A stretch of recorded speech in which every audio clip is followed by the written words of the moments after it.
भारत तब और अब इस विषय पर मुझे आपसे जो बात कहनी है, इस बात की 1-2 मिनट में प्रस्तावना जरूर करूंगा। अभी का जो भारत है जिसकी मैं बात करूंगा वो पिछले 63 वर्षों का भारत होगा। आजादी के 15 अगस्त से लेकर आज सन 2010 का। और तब वाले भारत की जब मैं बात करूंगा तो वो भारत अंग्रेजों के जमाने के भारत का बात होगी। उससे ज्यादा पीछे वाले भारत में जाने के लिए समय थोड़ा ज्यादा चाहिए और व्याख्यान माला की एक मर्यादा है कि कुछ ही समय में ये पूरी करनी होती है। तो तब वाला भारत होगा लगभग आज से 175 वर्ष पहले का भारत, और अब वाला भारत होगा जो आजादी के पिछले 63 साल का भारत बना है हमारे सामने। भारत अभी का जो है उसके बारे में बात कहना शुरू करता हूं, फिर पीछे चलूंगा। आज का जो भारत है वो आपकी आंखों के सामने है। इस भारत की बहुत सारी अच्छाइयां हैं और बहुत सारी खराबियां हैं। अच्छाइयों के बारे में और खराबियों के बारे में दोनों बात मैं कहने की कोशिश करूंगा आज के भारत की। हमारे भारत में बहुत सारी अच्छाइयां हैं, आज भी वो खत्म नहीं हो गई हैं। उन अच्छाइयों में से एक अच्छाई है कि भारत की मिट्टी दुनिया में सबसे अच्छी। हमारे खेतों में जो मिट्टी है, ऐसी मिट्टी दुनिया के किसी भी देश के खेतों में नहीं है। दुनिया में कई देशों का प्रवास करने के बाद ये बात मैं अपने अनुभव से कह रहा हूं। अमेरिका के खेतों में इतनी अच्छी मिट्टी नहीं है जितनी भारत के खेतों में है। यूरोप में किसी भी देश के खेत में इतनी अच्छी मिट्टी नहीं है जितनी हमारे यहाँ है। फ्रांस में, जर्मनी में, स्वीडन में, स्विट्जरलैंड में, डेनमार्क में, नॉर्वे में, बेल्जियम में, इंग्लैंड में, स्कॉटलैंड में, आयरलैंड में, यूरोप के किसी भी देश के खेतों में इतनी अच्छी मिट्टी नहीं जितनी हमारे यहाँ है। अमेरिका में तो सवाल ही नहीं उठता, कनाडा में भी नहीं। लैटिन अमेरिका के कुछ देश हैं जहाँ की मिट्टी भारत के खेतों जैसी ही है। ब्राजील एक देश है, वहाँ के खेतों की मिट्टी बहुत अच्छी है। अर्जेंटीना के खेतों की मिट्टी भी बहुत अच्छी है। अफ्रीका के कुछ देश हैं, वहाँ की भी मिट्टी काफी अच्छी है। लेकिन अगर फिर तुलना करेंगे अफ्रीका, लैटिन अमेरिका के देशों में, तो भी भारत की मिट्टी उनसे 21 है, 19 नहीं। अगर थोड़ी और गहरी बात करूं आपसे कि हमारी मिट्टी की अच्छाइयां क्या क्या हैं, तो हमारी भारत की मिट्टी में 18 तरह के सूक्ष्म पोषक तत्व हैं जो दुनिया में कहीं नहीं है। हमारी भारत की मिट्टी में भरपूर मात्रा में कैल्शियम है। हमारी भारत की मिट्टी में भरपूर मात्रा में आयरन है। हमारी भारत की मिट्टी में भरपूर मात्रा में मैग्नीशियम है। भरपूर मात्रा में मैग्नीज है। भरपूर मात्रा में ऑर्गेनिक कार्बन है हमारी मिट्टी में।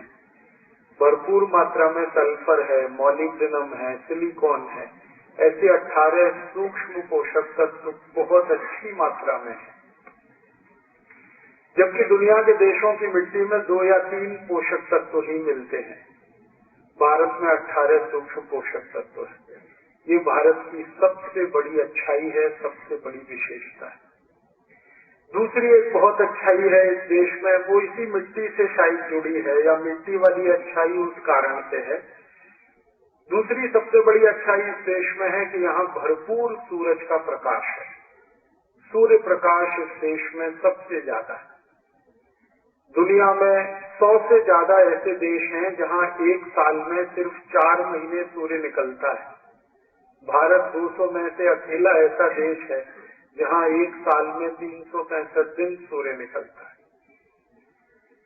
दुनिया के 100 से ज्यादा देशों में कभी कभी संडे होता है। संडे माने छुट्टी नहीं, संडे माने सूर्य का दिन। भारत में एवरी डे इज संडे है।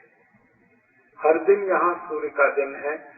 करोड़ों वर्षों से सूर्य इस देश में है और अगले करोड़ों वर्षों तक रहने की तैयारी है। हमारे भारत की जो मान्यताएं हैं उसके अनुसार भारत में सूर्य का प्रकाश पिछले 200 करोड़ वर्षों से निरंतर मिल रहा है और अगले 200 करोड़ वर्षों तक मिलता रहेगा, जबकि दूसरे देशों में ये सूर्य का प्रकाश आसानी से उपलब्ध नहीं होता।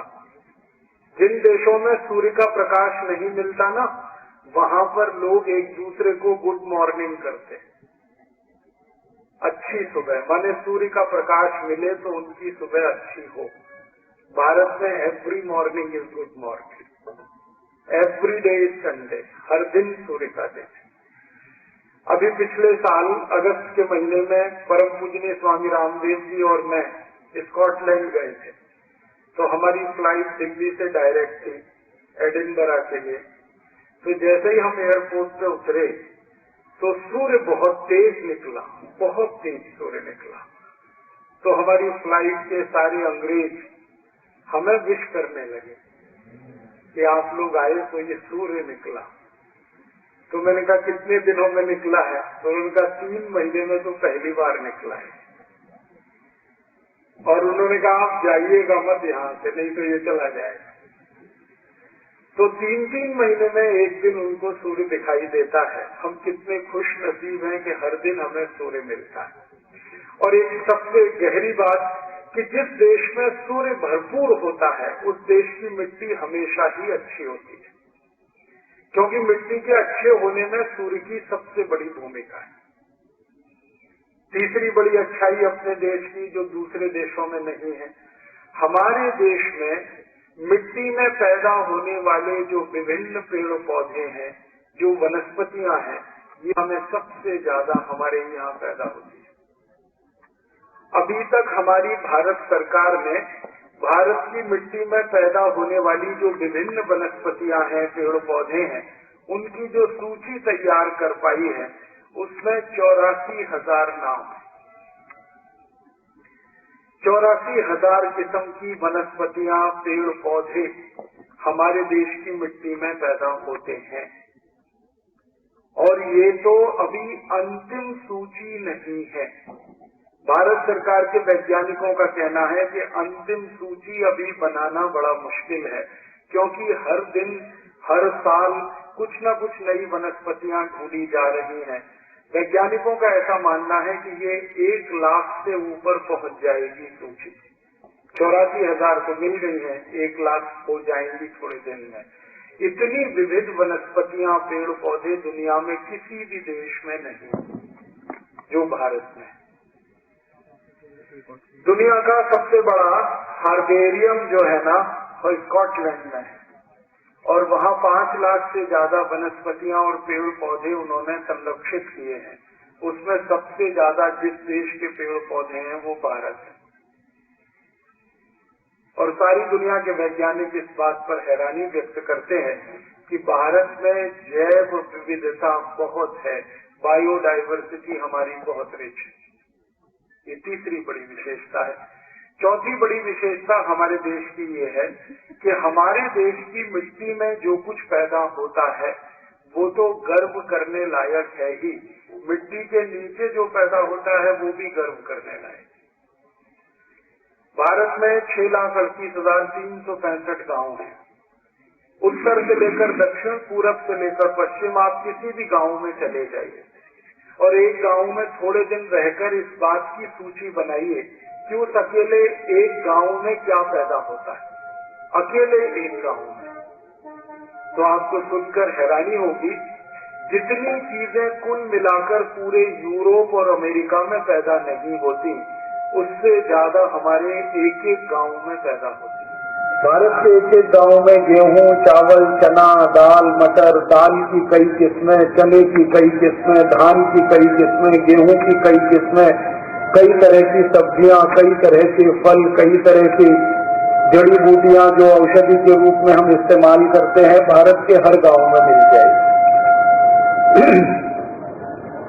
एक बार मेरा एक जर्मनी के प्रोफेसर के साथ बहस हुई थी भारत और जर्मनी के बारे में। वो जर्मन प्रोफेसर, आज से 10 साल पहले की ये घटना मैं आपसे बयान कर रहा हूँ। एक जर्मनी के प्रोफेसर का मेरे साथ झगड़ा हो गया इस बात के लिए कि जर्मनी महान कि भारत महान। तो वो कहता था मेरा देश महान जर्मनी, मैं कहता था मेरा देश महान भारत। तो हम दोनों ने अपने झगड़े का निपटारा करने के लिए, फैसला करने के लिए एक सूत्र बनाया, फॉर्मूला बनाया। तय तो करना है किसका देश महान, या तो जर्मनी या तो भारत। तो हम दोनों ने ये तय किया कि हम दोनों एक दूसरे के देश के बारे में प्रश्न पूछेंगे। वो मेरे देश के बारे में प्रश्न पूछेगा, भारत के बारे में, जर्मनी का प्रोफेसर, मैं जर्मनी के बारे में पूछूंगा। और जिन प्रश्नों का सबसे ज्यादा जवाब हाँ में मिलेगा उसका देश महान होगा, और जिनके प्रश्नों का सबसे ज्यादा जवाब ना में मिलेगा उसका देश घटिया है, रद्दी है। ऐसे करके हम दोनों ने एक सूत्र शुरू हुई। तो पहले वो उसने कहा कि तुम पूछो, मुझसे कहा कि तुम जर्मनी के बारे में पूछो। तो मैंने चुन चुन कर ऐसे प्रश्न किए जिनका उत्तर ना में ही आए। ये तो पूछने वाले के ऊपर है, आप क्या पूछ रहे हैं। लेकिन आपको ऐसा लगेगा कि मैं जर्मनी को नीचा दिखाना चाहता था, मैं जर्मनी की वास्तविकता उसको रियलाइज कराना चाहता। तो मैंने सबसे पहला सवाल उसको पूछा कि तुम्हारे देश जर्मनी में गन्ना होता है? गन्ना अब साधारण सा सवाल है। तो उसने कहा नहीं होता, क्योंकि मुझे मालूम है जर्मनी में गन्ना नहीं होता। और जानबूझ के मैंने ये सवाल किया कि जर्मनी में गन्ना होता है? उसने कहा नहीं होता। मैंने कहा जर्मनी में केला होता है? केला? उसने कहा नहीं होता। मैंने कहा जर्मनी में आम होता है? आम?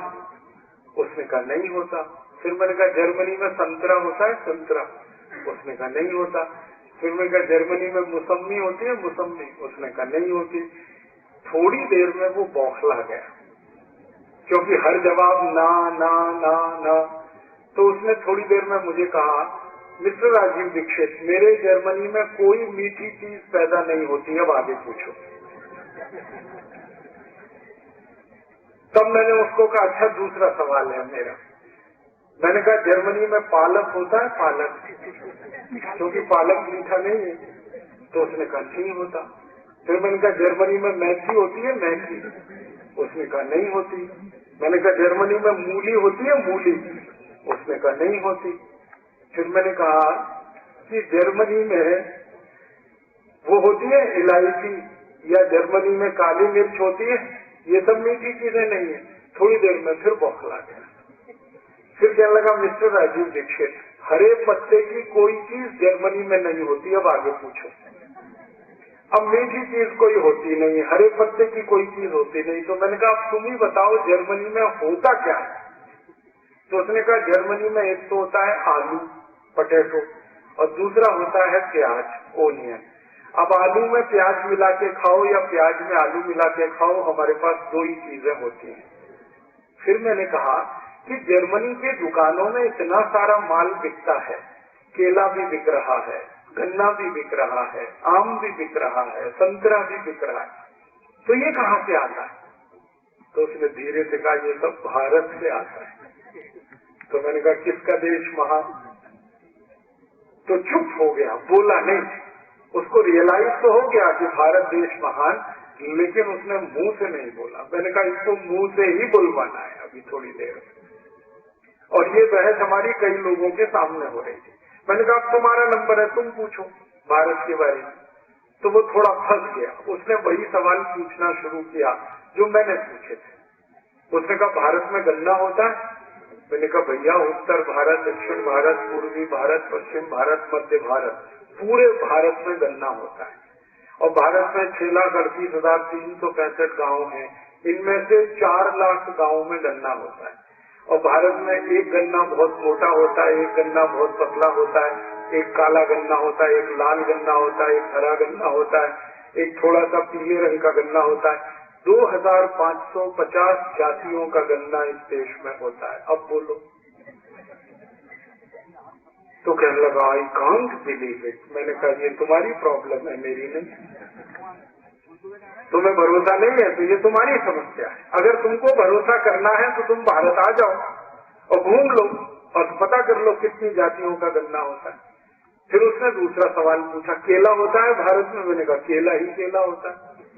हमारे यहाँ उत्तर भारत का अलग केला, दक्षिण भारत का अलग केला, पश्चिम भारत का अलग केला, पूर्वी भारत का अलग केला, कहीं मोटा केला, कहीं पतला केला, कहीं छोटा केला, कहीं लाल केला, कहीं हरा केला। हमने कहा केले की भारत में कम से कम 1000 प्रजातियां हैं। कहने लगा यस, मैंने कहा यस। फिर कहने लगा आई कांट बिलीव, मुझे भरोसा नहीं हो सकता। फिर मैंने कहा तीसरा सवाल पूछो। तो उसने पूछा आम होता है? तो उसने सवाल किया था मैंगो को, कि भारत में मैंगो होता है। मैंने कहा मैंगो तो एक शब्द है, हमारे यहाँ तो मैंगो की जातियां 5000 से ज्यादा है। लंगड़ा है, चौसा है, दशहरी है, तोतापुरी है, कलमी है, ऐसी 5000 जातियों का आम है भारत में। और मैंने उसको कहा, जिस पर उसे भरोसा नहीं हुआ, मैंने कहा दिल्ली हमारे यहाँ की राजधानी है, वहां से 180 किलोमीटर दूर हरिद्वार है। दिल्ली हरिद्वार के बीच में 500 जातियों का आम होता है, इतनी दूरी में, खाली 180 किलोमीटर। और भारत में 3 लाख से ज्यादा गांवों में आम होता है। तो ऐसे उसने जितने भी सवाल पूछे तो उसमें वो हार गया, मैं जीत गया। फिर हमारा भारत महान, उसका जर्मनी महान नहीं। तब उसने अंत में कहा कि मैं भारत देखना चाहता हूँ। मैंने कहा कभी भी आओ, देखने के लिए कोई मुश्किल नहीं। आने जाने की कोई प्रॉब्लम है तो हम भारतवासी तुम्हारा टिकट बना देंगे, तुम आ जाओ कभी भी। वो आया, भारत में 3 महीने की छुट्टी लेके आया, 3 महीने का वीजा मिला और हमने उसको भारत में उत्तर दक्षिण पूरब पश्चिम सब जगह घुमाया और उसको एक डायरी और पेंसिल दिया था कि जो जो तुम गाँव में देखो कि यहाँ क्या होता है उसको नोट करना। जब आखिरी में वो वापस जाने लगा तो मैंने कहा तुम्हारी डायरी में क्या नोट किया है तुमने? तब उसने कहा कि भारत के एक एक गांव में 2000 से ज्यादा वस्तुएं पैदा होती हैं, जो मैं पहले विश्वास नहीं कर सकता। और वो उसने खुद कहा कि इंग्लैंड में और पूरे यूरोप में 2 या 4 वस्तुएं पैदा होती हैं सभी गांवों में, और यहाँ एक एक गांव में 2000 वस्तुएं पैदा होती हैं। तब उसने कहा तुम्हारा देश महान। तो मैंने कहा अब बोलो तुम्हारा क्या कहना है भारत के बारे में? तो उसने कहा कि मेरी इच्छा है कि मैं भारत में रहूं। तो मैंने कहा सिटीजनशिप नहीं मिलेगी तुम्हें। तो कहने लगा वो क्या करना पड़ेगा? मैंने कहा भारत में जन्म लो। कहने लगा उसके लिए क्या करना पड़ेगा? तो मैंने कहा हिंदू हो जाओ। कहने लगा क्यों? मैंने कहा तुम्हारी क्रिश्चियनिटी में तो पुनर्जन्म होता नहीं, तुम तो ईसाई हो ना, और ईसाइयत में पुनर्जन्म होता नहीं। पुनर्जन्म तो इस्लाम में भी नहीं होता। पुनर्जन्म तो सिर्फ सनातन भारतीय जो मान्यता है इसमें होता है। फिर थोड़ा झगड़ा करने लगा वो, तो मैंने उसको शांत किया कि भैया तुम्हारे ईसा मसीह को अभी तक पुनर्जन्म नहीं हुआ, तुम्हें कैसे हो जाएगा? तुमको अगर भारत में जन्म लेना है तो हिंदू हो जाओ। तो कहने लगा ये तो बड़ा मुश्किल है। मैंने कहा बहुत आसान, हम तुम्हारे ऊपर थोड़ा गंगा जल छिड़केंगे और तुम्हारा नाम बदल देंगे, इतना सही है, इससे ज्यादा कुछ नहीं करने वाले। कहने लगा इसका मैसेज तो बहुत दूर तक जाएगा। मैंने कहा वही हमें भेजना है, ये मैसेज जर्मनी तक जाए, वही तो हम चाहते हैं। कहने लगा फिर मैं सोच के बताऊंगा। मैंने कहा ठीक है। फिर जाते जाते वो यही कह के गया कि मैं जीसस से प्रार्थना करूंगा कि अगला जन्म भारत में मिले। मैंने कहा वो प्रार्थना तुम्हारी नहीं स्वीकार होगी, क्योंकि ईसाइयत में पुनर्जन्म होता ही नहीं है। पुनर्जन्म